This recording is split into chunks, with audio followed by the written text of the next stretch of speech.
Halo guys, balik lagi kita bersama kita ya di podcast Kita yang pastinya akan memberikan info-info up to date. Enggak sih, ini podcast tugas sih. Seperti biasa, saya bersama dengan partner tercintaku. Halo bro, apa kabar bro? Wah, sehat banget bro. Halo Wah, Yongki. Enggak pernah positif kan? Waduh.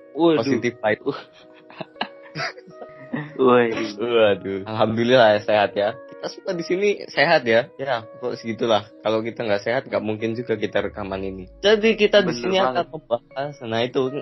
Ini mau bahas apa ini Yongki? Kita mau bahas apa Cel? Aku lupa namanya. Kita tuh mau bahas membangun sinergi dalam organisasi. Nah itu maksudku. Jadi kita bersinergi ini ya. Seperti kita sekarang ini. Kita ini mengerjakan tugas kelompok untuk kenaikan kita juga nanti buat nilai kita keterampilan. Kita ini bersinergi. Ini kita ini buat kalian yang nggak tahu ya. Ini kita dari beda-beda kelas loh. Kalau nggak percaya coba tanya Devin. Bener banget. Aku dari 11 IPS 3 dan aku dari 11 IPS 2. Kita tetanggaan sih. Iya. Dari sini ya. Dari sini sih kita bisa jadi dekat. Kayaknya kalau misalnya kita kompak itu jadi kunci kesuksesan kita deh. Itu sih yang aku bisa. Bener banget dong. Kalau kita nggak kompak, suatu tujuan kita yang kita inginkan itu tidak akan tercapai. Pasti dong. Kita throwback deh ke masa lalu. Jauh banget sih. Tapi ya ini memang relate ya. Misalnya dari kerajaan zaman dulu deh. Kerajaan zaman dulu kan pasti ada sinergi tuh antara rakyat sama rajanya dong. Nggak mungkin kalau misalnya dia itu nggak kompak sama rakyatnya, itu kan nggak mungkin bentuk itu kerajaan. Kira-kira kerajaan pertama yang maju di Indonesia itu apa sih? Kerajaan Islam ya lebih tepatnya, karena ini relate sama materi kita. Kalau kerajaan pertama maritim Islam di Indonesia itu ada Kerajaan Samudra Pasai yang berada di Aceh. Wow, itu bisa jadi contoh sih. Jadi gimana itu? Sistem-sistemnya itu gimana? Yang bisa kita contoh deh. Kalau dari sistem sosialnya pada kerajaan maritim Islam tidak menerapkan sistem kasta, berbeda dengan kerajaan Hindu-Buddha, yang mana terdapat sistem kasta yang membedakan satu golongan dengan golongan lain. Hal ini menyebabkan Islam sangat mudah diterima oleh masyarakat pada saat itu. Kalau sistem ekonominya, perekonomian pada masa kerajaan Islam bergantung pada perdagangan. Terutama kerajaan Islam kan di Indonesia berbentuk maritim, sehingga cangkupan wilayahnya besar dan strategis. Kalau pedagang dari luar negeri akan berlabuh dan singgah di Indonesia. Dan komoditas yang dijual pada masa itu tuh beragam, seperti rempah-rempah, perhiasan, dan lain sebagainya. Kalau dari sistem kebudayaannya sendiri, sistem kebudayaan pada masa itu mulai berkembang dengan ditemukannya naskah maupun sastra Islam. Dahulu kala kerajaan bercorak Islam juga menggunakan sistem pemerintahan, yaitu kerajaan atau kesultanan yang dipimpin oleh sultan yang bisa disebut lainnya adalah maulana, panembahan atau susuhan. Dan ada juga pengaruh Islam dalam kerajaan masa kini. Pengaruh kerajaan Islam dalam kehidupan masyarakat pada masa kini adalah tradisi khitanan untuk anak laki-laki dari usia belia, tradisi penguburan mayat yang menjadi pengganti tradisi pembakaran mayat, tradisi saling membantu, dan banyak peninggalan bangunan seperti masjid-masjid yang masih berdiri saat ini. Gitu. Tuh kan bener Vin. Kalau kekompakan itu pasti jadi sukses. Yo, setuju banget tuh. Nah itu, tadi kan sudah dibilang sama Niken itu ya, kalau kerajaan Islam itu mudah diterima karena dia nggak menerapkan sistem kasta. Itu kita juga bisa ambil kalau misalnya kita bekerja sama, kita nggak boleh milih-milih kelompoknya. Yang penting kita harus satu tujuan sih, kalau yang ku tangkap ya. Nah itu, kita sama bareng-bareng buat mencapai tujuan itu sih. Nah tadi kan sudah dibilang sama Niken ya, kalau misalnya pemimpin dari kerajaan Islam itu sultan-sultan, kerajaan-kerajaan, ya raja-raja lah pokoknya. Ini beneran ya, aku random nanya ya. Kira-kira kok yang Katolik itu yang mimpin siapa sih? Oh ini, yang jadi pemimpin agama Katolik yang saya tahu Paus guys. Nah yang itu bener yang katakan Nos itu, kalau yang mimpin agama Katolik itu Paus. Nah Paus itu kedudukannya itu di Vatikan, Italia, dan tepatnya itu di Roma. Nah Paus itu juga membawai kardinal dan uskup yang ada di seluruh dunia. Nah selanjutnya pastor paroki itu merupakan pimpinan gereja Katolik yang Dalamnya terdapat sebuah paroki. Nah, paroki itu ada lagi menjadi lebih kecil lagi sesuai kebijakan keuskupan yang ada di paroki setempat. Nah, itu yang memimpin itu, tiap paroki itu yang dipimpin oleh kaum awam atau umat biasa yang bukan termasuk hierarki. Secara historis, gereja Katolik di seluruh dunia adalah satu, tidak terpecah dan tidak terbagi dalam sekte, aliran maupun organisasi yang otonomi laiknya gereja Protestan. Tetapi secara hierarki memiliki satu garis organisasi, satu iman, satu baptisan, satu liturgi, satu pimpinan, dan satu Tuhan. Oh, jadi begitu. Ya, udah terjawab sih. Terima kasih infonya William sama Noise. Sekarang kita lanjut deh.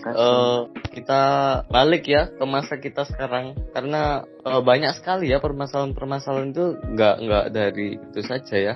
Seperti halnya ini kita kan kita lagi terkena pandemi corona.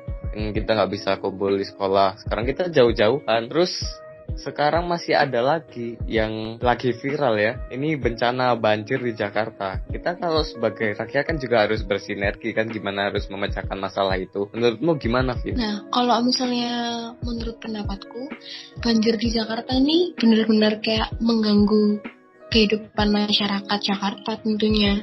Karena dapat menyebabkan kerusakan lingkungan, kerugian harta benda, dan dampak psikologis. Sebelum kita bahas tentang banjir itu termasuk dalam bencana alam. Dan bencana alam ini dibagi menjadi jenis-jenis bencana. Yang pertama ada bencana non-alam, bencana alam, dan bencana sosial. Nah, banjir ini termasuk dalam bencana alam yang disebabkan oleh fenomena alam. Nah, bagi yang belum tahu kalau misalnya bencana non-alam itu gimana, bencana non-alam itu seperti kegagalan teknologi, kegagalan modernisasi, epidemi, dan wabah penyakit. Kalau misalnya bencana sosial itu seperti tawuran pelajar, demonstrasi, konflik antar suku, penjarahan, serta terorisme. Nah, pasti kan banjir ini ada penyebabnya ya kan. Nah, beberapa faktor yang menyebabkan banjir ini terjadi diantaranya itu gara-gara kurangnya resapan air.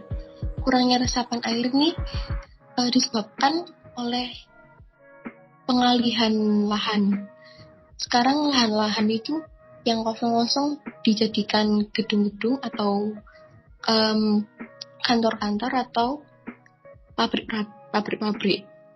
Dan sawah-sawah sekarang itu dijadikan perumahan.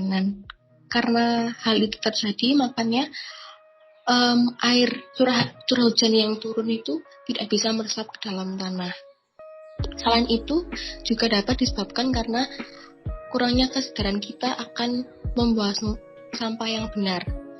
Banyaknya di masyarakat kita yang membuang sampah seperti di sungai, di selokan, atau di jalan-jalan raya, atau jalan-jalan di sekitar kita. Nah, pastikan kalau misalnya kita bahas tentang banjir kan ada siklus penanggulangan bencana. Nah, banyak dari kita yang kurang paham nih tentang siklus penanggulangan bencana gimana. Nah, aku di sini bakal kasih tahu tentang caranya bagaimana. Yang pertama itu adalah pencegahan dan mitigasi. Pencegahan dan mitigasi ini yaitu adalah tindakan-tindakan untuk mengurangi dampak bencana. Yang kedua adalah kesiapsiagaan, di mana difokuskan pada pengembangan rencana untuk menghadapi bencana secara cepat dan efektif apabila terjadi bencana alam. Dan yang ketiga adalah tanggap darurat yang berisi tentang pencarian, penyelamatan, evakuasi, dan yang terakhir bantuan darurat. Dan yang terakhir adalah pemulihan. Pemulihan ini di mana pembangunan kembali sarana prasarana serta fasilitas umum yang rusak agar kehidupan normal itu kembali. Dan perbaikan fisik dan non-fisik serta pemberdayaan dan mengembalikan hakikat hidup korban bencana. Dan hal itu terjadi karena pastinya kalau setelah bencana itu kayak bangunan-bangunan di sekitar yang terjadi bencana itu pasti rusak dan harus dilakukan pemulihan. Gitu sih. Wow, masalahnya sudah terlalu kompleks sih kalau ini. Kayaknya pemerintah harus buat proposal deh buat ini, buat perbaikannya. Oh, kan tapi nggak bisa seterusnya pemerintah yang disalahin. Tapi betul sih, pemerintah juga harus membuat proposal untuk menanggulangi sebuah bencana yang ada di tempat mereka ini. Jadi proposal ini berguna agar anggaran pemasukan sama pengeluaran itu tahu berapa yang masuk dan berapa yang keluar, karena nggak mungkin dong kalau nggak jelas anggarannya tiba-tiba langsung ambil duit segini kan nanti bisa banyak korupsi gitu, seperti korupsi yang seperti itu, nggak perlu disebut lah kali ya. Dan Terus pasti tahu dong, nggak mungkin nggak tahu. Yoi, dan pastinya kan yang aku baca nih, proposal itu terdiri ada 3 jenis, yaitu proposal kegiatan, proposal penelitian, sama proposal kegiatan usaha. Nah, yang udah pasti dibuat oleh pemerintah untuk menanggulangi ini adalah pastinya proposal kegiatan, yang mungkin juga dibuat oleh BNPB ataupun Palang Merah Indonesia untuk membantu korban-korban bencana alam. Itu Yong. Ya itu sih relawan-relawannya. Itu hero-hero kita juga ya. Jadi hero bukan cuma Superman, Batman. Wah, apa itu? Jadi sebenarnya masyarakat Indonesia ini ya nggak perlu sepenuhnya nyalahin pemerintah, karena pemerintah juga pasti akan memberi bantuan-bantuan. Bukan nggak perlu sih kayaknya. Itu tapi mungkin memang kita bukan harusnya menyalahkan pemerintah saja. Bukan karena hanya kalau misalnya ditanya itu nama pejabatnya siapa, pasti dibilang itu DPR. Itu kan kalau anak muda zaman sekarang itu yang lagi hype-hypenya itu. Pasti kalau tentang pemerintah pasti DPR. Itu nggak tahu kenapa ya kayak gitu. Ya tapi itu masuk relate sih sama yang dibilang Devin. Kalau proposal itu emang penting ya, karena itu masalahnya sudah terlalu kompleks. Jadi misalnya kalau ada suatu penelitian buat menyelesaikan masalah ini, kita bisa membuat proposal penelitian. Kalau misalnya kita mau mengadakan sesuatu kegiatan, yaitu kita membuat proposal kegiatan. Jadi nggak semerta-merta itu kayak misalnya kalian tidak percaya terus menganggap bahwa dananya itu diambil, nggak mungkin sih. Itu pasti sudah teratur lah ya. Jadi buat kita itu harusnya juga bersinergi, kita harus kompak sama pemerintah biar bencana itu dapat teratasi. Bener gak, Vin? Bener banget. Jadi kita harus saling bekerja sama lah ya. Itu intinya, balik lagi, kesuksesan itu dari kerjasama. Yoi. Daripada kita pusing memikirkan ini semua, kita langsung beralih ke materi yang sangat-sangat mungkin ini ada teman kita mau menyampaikan ya, calon-calon pengusaha yang dari podcast tema-tema sebelumnya selalu membahas hal-hal yang menarik. Jadi apa itu bahasan hari ini, Cel? Jadi gini, tadi bilangnya ada ada proposal usaha kan ya? Iya, the only one. Gimana? Aku tuh lagi ada kepikiran mau buat usaha sih sebenarnya. Jadi proposal usaha tuh berguna banget sih kalau buat aku. Jadi aku tuh pingin bikin usaha. Kalian pada tahu bakmi kan? Iya, tahu dong. Terus tahu mie pasta kan? Tahu dong. Nah, gimana kalau dua itu dikombinasiin? Jadi mie-nya itu kita pakai mie-nya pasta, tapi bumbunya kita pakai bumbu bakmi. Hah? Emang bisa? Waduh, ini terlalu drama sih. Tapi kayaknya menarik sih. Emang rasanya gimana itu? Rasanya, ya makanya itu. Aku bikin proposal usaha dulu, nanti aku coba tawarkan. Ada yang tertarik apa enggak? Kalau ada, nanti suruh cobain. Ini gini rasanya. Jadi mau gimana? Kalau misalnya, kan aku di tema sebelumnya aku bahas tentang promosi ya. Itu sebenarnya nyambung sih. Karena di proposal usaha ini kayaknya kita juga bisa promosi atau ngajak kerjasama sebuah atau suatu perusahaan. Jadi nanti kita bikin kayak collab gitu. Oke. Tapi bentar. Emang kamu bisa masak, Cel? No, urusan masak ada yang masak pasti. Waduh. Yang pasti bukan Pastinya. aku sih. Pasti ada yang masak. Cuman bukan aku. Waduh. Kukira Michelle ini bakal gantiin Chef Renata nanti. Waduh, jangan Chef Renata. Itu siapa namanya? Nggak tahu, lupa. Itulah pokok chef ya. Jadi itu pembahasan dari teman kita sih. Ini calon-calon pengusaha yang dari tema sebelum-sebelumnya itu sudah membuat tips-tips kalian untuk menjadi kaya ya. Kaya akan ilmu pengetahuan, kaya akan duit. Ya itulah pokok tips-tips usaha ini kalian bisa ambil ya hikmahnya. Oke, sekarang itu aja Cel. Iya, kata siapa no? Wah, idenya bagus sih. Oke lah, kita tunggu ya. Nanti bakmi pasta dari Cele. Nanti kalau misalnya ada yang tertarik, kalian bisa langsung kontak ke Cele ya. Buat yang ingin langsung saja japri. Nah, bebas. Kalau kalian juga mau tips-tips usaha yang lain, kalian juga bisa kontak Cele. Karena ini bagus, idenya brilian. Oke lah, itu dari podcast kami ya hari ini.